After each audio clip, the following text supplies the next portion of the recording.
Hi అందరికీ నమస్తే. Welcome back to our channel. ఈరోజు ఒక మంచి వీడియోతో మీ ముందుకైతే వచ్చేసాను. రేపు కార్తీక పౌర్ణమి. ఈసారి శుక్రవారంతో కలిసొస్తుంది. శుక్రవారంతో కలిసొచ్చే ఈ కార్తీక పౌర్ణమి రోజు పూజ ఏ విధంగా చేసుకోవాలి, పూజా విధానం, నైవేద్యాలు, దీపారాధన, ఇలా నాకు తెలిసిన కొన్ని విషయాలు ఈ వీడియో ద్వారా షేర్ చేసుకుంటున్నాను. మరి మీరైతే వీడియో స్కిప్ చేయకుండా కంప్లీట్గా చూసి మీ యొక్క వాల్యుబుల్ కామెంట్, సజెషన్స్ ఖచ్చితంగా నాతో షేర్ చేసుకోండి. ముందుగా పూజా మందిరంలో పూజ ఏ విధంగా చేసుకోవాలి, ఆ తర్వాత తులసమ్మ దగ్గర ఏ విధంగా చెయ్యాలి, ఒక్కొక్కటిగా చూద్దాము. ఈ సంవత్సరము శుక్రవారంతో కలిసి వస్తుంది కాబట్టి చక్కగా పూజకు కావాల్సినవి అన్నీ ముందు రోజే సిద్ధం చేసుకుని, పూజా సామాగ్రి అన్నీ కూడా చక్కగా క్లీన్ చేసుకుని, వాటికి గంధము కుంకుమతో చక్కగా అలంకరించుకుని రెడీగా పెట్టుకోవాలి. ఇంటి ముందు గడపకి చక్కగా పసుపు రాసి అందంగా ముగ్గు వేసుకుని, అలాగే తెల్లవారుజామునే నిద్రలేచి, ముఖ్యంగా ఈ కార్తీక పౌర్ణమి రోజు నదీ స్నానాలు ఎక్కువగా చేస్తూ ఉంటారు. ఒకవేళ నదీ స్నానం మనకి కుదరదు చాలామందికి. అలాంటప్పుడు స్నానం చేసి ఆ నీటిలో గంగాజలం లేదా కొద్దిగా పసుపు వేసుకుని స్నానం చెయ్యొచ్చు అని పెద్దవాళ్ళు చెప్తూ ఉంటారు. అలా స్నానం చేసిన తర్వాత పూజా మందిరంలో దీపారాధన చేసుకోవాలి. అలాగే శుక్రవారంతో కలిసి వస్తుంది కాబట్టి ఆ తల్లికి ఏదైనా ఒక చిన్న ఆభరణాన్ని అలంకరణకి ఆ తల్లికి సమర్పించుకోవాలి. అలంకరణ అనేది కేవలము మన ఆనందం, మన తృప్తి కోసం, అంటే ఆ తల్లిని, ఆ స్వామివారిని ఈ అలంకరణలో చూడాలి అని అనుకుంటాం కాబట్టి మన మనసుకి నచ్చినట్టు అలంకరణ అనేది చేసుకుంటాము. అలాగే మన ఇంట్లో మంగళకరమైన వస్తువులు ఉన్నాయి అనుకోండి. మంగళకరమైన వస్తువులు అంటే ఏంటి? లక్ష్మీ గవ్వలు, గోమతి చక్రాలు, తామర గింజలు, చిట్టి గాజులు ఇలాంటివి ఉంటే అవన్నీ కూడా ఆ తల్లి దగ్గర పెట్టుకోవచ్చు. ఒకవేళ ఇవి లేవు, అలాంటప్పుడు ఎలా అన్న డౌట్ రావచ్చు. అన్నిటికన్నా మించింది పసుపు కుంకుమ. దీనికి మించింది ఇంకేమీ ఉండదు. ఆ తల్లి దగ్గర ఆ పసుపు కుంకుమ సమర్పించుకుని నెయ్యితో లేదంటే నువ్వుల నూనెతో దీపారాధన చెయ్యాలి. కార్తీక పౌర్ణమి రోజు ఉసిరి దీపం, పిండి దీపాలు, 365 ఒత్తులని ఎక్కువగా వెలిగిస్తూ ఉంటారు. అలాగే పూజా మందిరంలో 365 ఒత్తులు వెలిగించవచ్చు.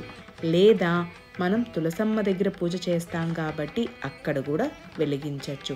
ఈ పవిత్రమైన రోజున దీపదానం, ఉసిరి దీపం, పిండి దీపం, పండ్లు, ఉప్పు, బెల్లం ఇలాంటివి ఎక్కువగా దానం ఇస్తూ ఉంటారు. ఆకలితో ఉన్నవారికి ఆహారం అందించాలి అని కూడా అంటారు.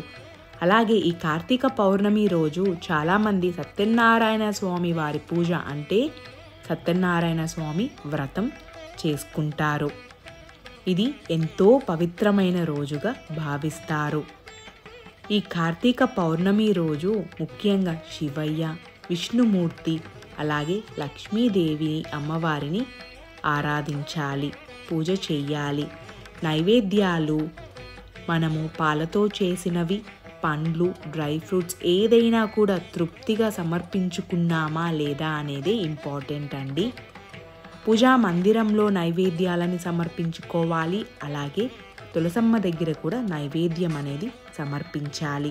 శుక్రవారంతో కలిసి వస్తుంది కాబట్టి చక్కగా పూజా మందిరంలో దీపారాధన చేసుకుని ఆ తల్లికి లక్ష్మీ అష్టోత్తరాలతో కుంకుమ పూజ చేసుకుంటే చాలా మంచిది. కుంకుమ అర్చన చేసిన తర్వాత పూజ చేసిన కుంకాన్ని ముందుగా మనము నుదుటున పాపట్లో పెట్టుకోవాలి. ఆ తర్వాత ఎవరికైనా ముత్తైదువులకి పెడితే కూడా ఇంకా మంచిది. కార్తీక పౌర్ణమి రోజు ప్రత్యేక హారతుల్ని కూడా ఇస్తూ ఉంటారు. సంధ్యా సమయంలో ముఖ్యంగా చంద్రుడికి ప్రత్యేక పూజలని కూడా నిర్వహిస్తారు. ఈ కార్తీక మాసంలో ముఖ్యంగా కార్తీక పౌర్ణమి నాడు 365 ఒత్తులతో దీపాలని వెలిగిస్తారు. సంవత్సరంలో ఏ ఒక్క రోజైనా మనము దీపం వెలిగించలేకపోయినా ఈ ఒక్కరోజు ఇలా 365 ఒత్తులు వెలిగించటం వల్ల ప్రతిరోజు దీపం వెలిగించాము అన్నంత ఫలితము అని పెద్దవాళ్ళు ఎప్పుడూ చెప్తూ ఉంటారు. అలాగే స్పెషల్గా శుక్రవారంతో కలిసి వస్తుంది కాబట్టి నెయ్యి దీపాలు, నెయ్యితో దీపం వెలిగించి హారతి ఇవ్వటము, పంచగవ్యాలతో ఇలా మన మనసుకి ఏ విధంగా అనిపిస్తుందో ఆ విధంగా పూజ అనేది చేసుకోవచ్చు. ఇప్పుడు తులసమ్మ దగ్గర పూజ ఏ విధంగా చేయాలో చూద్దాము. ముందుగా పూజా మందిరంలో పూజ చేసుకుని ఆ తర్వాత తులసమ్మ దగ్గర చక్కగా ముందుగానే అంటే ముందు రోజే శుభ్రం చేసుకుని ముగ్గుతో చక్కగా ముగ్గులు వేసుకోవాలి. రంగులతో, బియ్యం పిండితో, ఒకవేళ ఎర్రమట్టి జేగూరు ఉందనుకోండి, చక్కగా ఎర్రమట్టి అలికి దానిపైన బియ్యం పిండితో ముగ్గు వేస్తే ఇంకా కలగా నిండుగా ఉంటుంది.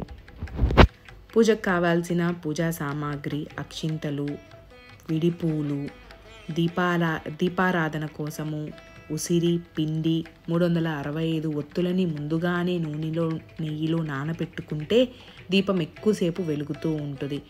ఒక్కొక్కసారి మనకున్న హడావిడిలో మనం మర్చిపోతూ ఉంటాము. అప్పుడు డైరెక్ట్గానే నూనె పోసి ఆ తర్వాత ఒత్తులని పెట్టుకుంటాము. అలా కూడా చేసుకోవచ్చు, తప్పేమీ లేదు. డిపెండ్స్, గుర్తుంటే నానబెట్టుకుంటాము, గుర్తు లేకపోతే ఇంకేం చేస్తాం, డైరెక్ట్గా పూజ చేసేటప్పుడే చేసుకుంటాము. ఏదైనా మనము తమలపాకులతో, పూలతో అలంకరణ చేసుకోవాలి అనుకుంటే ఇలా ఒక సింపుల్గా అలంకరణ చేసుకోవచ్చు. అలంకరణ అనేది అందరూ ఇలానే చెయ్యాలి అని నేను చెప్పనండి. ఇదంతా మన ఆనందం కోసం మనం చేసుకుంటాము. ఫైనల్గా మన మనసులో ఒక సాటిస్ఫాక్షన్ ఉంటుంది, అది ఉంటే చాలు అని నేను చాలా గట్టిగా నమ్ముతాను. నేనైతే మీ అందరితో ఒక చిన్న ఇలా తమలపాకులతో అలంకరణ చేసి చూపిస్తున్నాను. 365 ఒత్తులు ముందుగానే నానబెట్టుకుంటే సరి, లేదు అంటే డైరెక్ట్గా అప్పుడే మనం నూనె పోసి ముందుగా ఆ తర్వాత ఒత్తులన్నీ పెట్టుకోవచ్చు. 365 ఒత్తులకి 2 ప్రమిదలు తీసుకుని ఆ ప్రమిదలకి చక్కగా పసుపు రాసి గంధము కుంకుమతో ఈ విధంగా అలంకరించుకుని సెంటర్లో ముందుగా ఆ 365 ఒత్తులని పెట్టుకోవాలి. ఏదైనా కూడా ఇక్కడ ఒకటి గమనించాలండి, తులసమ్మకి చాలా వరకు దూరంగా పెట్టుకోండి. తులసమ్మ చక్కగా ఉందనుకోండి, ఇలా మనము ఈ ఒత్తులు దీపాలని ఎక్కువ వెలిగించేసి ఆ వేడికి ఆ తులసమ్మ నిద్రపోతే మనం చాలా బాధపడతాము. సో సెగ తగలకుండా కొద్దిగా డిస్టెన్స్లో దూరంగా పెట్టుకోవాలి. పూజ చేసిన తృప్తి ఉంటుంది, చెట్టుకి కూడా సెగ లేకుండా చక్కగా చెట్టుని కాపాడాము అన్న ఒక సంతోషము ఉంటుంది. అలాగే 365 ఒత్తులు పెట్టుకున్న తర్వాత ఉసిరి, పిండి దీపాలని కూడా పెట్టుకోవాలి. కార్తీక పౌర్ణమి చాలా ప్రత్యేకమైన రోజు కాబట్టి ఇలా మనం పూజ చేసుకుంటే మంచిది అని పెద్దవాళ్ళు మనకి ఎప్పటి నుంచో చెప్తూ వస్తున్నారు. వాటిని మనం ఇలా ఫాలో అవుతున్నాము. ఒకవేళ కార్తీక పౌర్ణమి రోజు ఎవరికైనా పూజ చేయటం కుదరలేదనుకోండి, ఫీల్ అవ్వాల్సిన అవసరం ఏమీ లేదండి. ఒక సోమవారం కూడా చక్కగా చేసుకోవచ్చు. ఇలా మనం దీపారాధనకి అన్నీ సిద్ధం చేసుకుని వాటికి కూడా చక్కగా గంధము కుంకుమతో అలంకరించుకోవాలి. దీపదానం ఎక్కువగా చాలామంది ఉదయము తెల్లవారుజామునే గుడికి వెళ్ళి ఇస్తూ ఉంటారు. అది ఎవరి వీలు. ప్రతి సంవత్సరము మనం ఏ విధంగా చేసుకుంటూ వస్తామో అదే మనం ఫాలో అవుతాము. దీపాలన్నీ ఇలా రెడీ చేసుకుని ఏకవత్తితో ముందుగా దీపాలని వెలిగించుకోవాలి. ముందుగా 365 ఒత్తులు, ఆ తర్వాత ఒక్కొక్కటిగా అక్కడ పెట్టిన దీపాలన్నీ కూడా వెలిగించుకోవాలి. ఒకవేళ మన తడి చెయ్యి ఉందనుకోండి, దీపం అనేది వెలగదు త్వరగా. అలాంటప్పుడు కొద్దిగా కర్పూరము పొడి చేసి ఆ ఒత్తుకి అలా అంటిస్తే దీపం త్వరగా వెలుగుతుంది. అయ్యో ఎలగట్లేదేంటి అని మనం ఫీల్ అవ్వాల్సిన అవసరం లేదు. మనం చేసే తప్పు, హడావిడిలో తడి చేతులతో కూడా మనం ఒత్తుని ఇలా నలుపుతూ ఉంటాము. అప్పుడు అది ఎలా వెలుగుతుంది? అలాగే ముఖ్యంగా ఒక తమలపాకు పైన పసుపుతో చేసిన గణపతిని పెట్టుకోవాలి. పసుపుతో చేసిన గణపతిని పెట్టుకుని చక్కగా గంధము కుంకుమ స్వామివారికి కూడా సమర్పించి అలాగే అక్షింతలని సిద్ధం చేసుకుని పెట్టుకోవాలి. ముందుగా పసుపుతో చేసిన గణపతి దగ్గర పూజ చేసుకోవాలి అక్షింతలతో. ఆ తర్వాత కార్తీక పౌర్ణమి కాబట్టి తులసమ్మకి చదువుకోవాల్సిన మంత్రాలు, అష్టోత్రాలు అన్నీ కూడా చదువుకోవాలి. ఇక్కడ కూడా మనము కుంకుమ పూజ కూడా చేసుకోవచ్చు. అలాగే మనము తాంబూలం సమర్పించుకుని నైవేద్యాలు పండ్లు లేదంటే పాలతో చేసినవి ఏదైనా కూడా ఆ తల్లి దగ్గర తృప్తిగా సమర్పించుకుని కొబ్బరికాయ కొట్టుకోవాలి. దీపాలని అయితే దూరంగా పెట్టండి, అదైతే గమనించండి. పూలతో చక్కగా నిండుగా అలంకరించుకోవాలి. పూలమాల ఉంటే పూలమాలతో కూడా చక్కగా అలంకరించుకోవచ్చు. నాకు తెలిసిన కొన్ని విషయాలు ఈ వీడియో ద్వారా మీతో ఇలా షేర్ చేసుకున్నాను. ఏదైనా నేను తప్పుగా చెప్పుంటే ఎక్స్క్యూజ్ చేయండి. మీరు ఏదైనా చెప్పాలి అనుకుంటే కామెంట్ ద్వారా చెప్పండి. ఖచ్చితంగా మీ ద్వారా నేను ఆ ఇన్ఫర్మేషన్ తెలుసుకుని నేను కూడా రెక్టిఫై చేసుకుంటాను. అన్నీ మనకి తెలుసు అని ఎవ్వరము అనుకోము. చేసే కొద్దీ మనకి ఎక్స్పీరియన్స్ అవుతూ ఉంటుంది. మనము నాలెడ్జ్ అనేది గెయిన్ చేసుకుంటూ ఉంటాము. కొత్త విషయాలు తెలుసుకుంటాము. ఇలా కాదు ఇలా చెయ్యాలి అని ఎవరైనా చెప్పచ్చు. నేను పాజిటివ్గానే తీసుకుంటాను. ఎవ్రీ ఇయర్ ప్రతి సంవత్సరము నేను ఏ విధంగా చేసుకుంటానో అదే మీతో షేర్ చేసుకుంటున్నాను. ఆ స్వామివారి బ్లెస్సింగ్స్, శివయ్య, విష్ణుమూర్తి, లక్ష్మీదేవి అమ్మవారి బ్లెస్సింగ్స్ మనందరి మీద ఉండాలి. అలాగే అందరూ ఆరోగ్యంగా ఉండాలి అని కోరుకుంటున్నాను. ప్రతి ఒక్కరికి కూడా భోజనము అంటే ఆహారము అందేలాగా ఉండాలి అని మనం కోరుకోవాలండి. మెయిన్ హెల్త్ ఉంటేనే కదా. మరి ఈ వీడియో మీకు ఎలా అనిపించింది? నచ్చితే లైక్ చేయటం మర్చిపోవద్దు. మీకు తెలిసిన వాళ్ళకి షేర్ చేయండి. మీ యొక్క సపోర్ట్తో మన ఛానల్ ఇంకా బాగా గ్రో అవ్వాలి అని మనస్ఫూర్తిగా కోరుకుంటూ ఈ వీడియో అయితే ఇలా ఎండ్ చేస్తున్నాను. రేపు కార్తీక పౌర్ణమి పూజ అందరూ బాగా తృప్తిగా సంతోషంగా చేసుకోవాలి అని మరొక్కసారి మనస్ఫూర్తిగా కోరుకుంటున్నాను.